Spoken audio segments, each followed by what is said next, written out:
The Phantom. Something had happened, that much was clear. He'd become odd and every day seemed more and more changed. He seemed distracted and eager to leave every conversation. There were beginning to be rumors. Some people suspected he'd started drinking again or he was on some sort of drug. Maybe the stress had gotten to him and he'd finally slipped.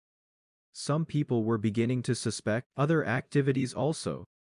The truth was more bizarre than any of these suspicions could even touch. The truth was that he discovered his own dark power and he was beginning to bend the shadows to his will. He'd unlocked this power by the exercise of nightly spiritual practice. The Black Mirror. The void gazing into him, revealing dark truths to a puzzle he'd otherwise have been unable to solve. A puzzle that revealed her.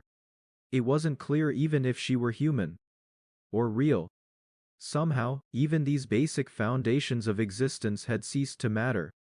All that mattered was what she said next and that she was talking to him.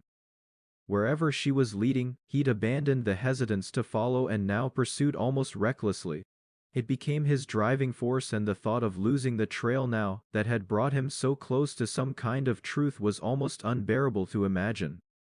How could this ever be real?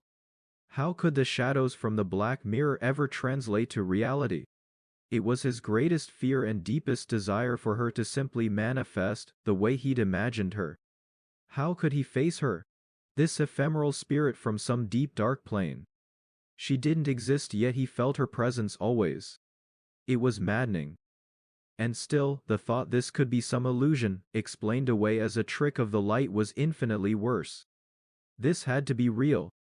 Aww. Follow for more.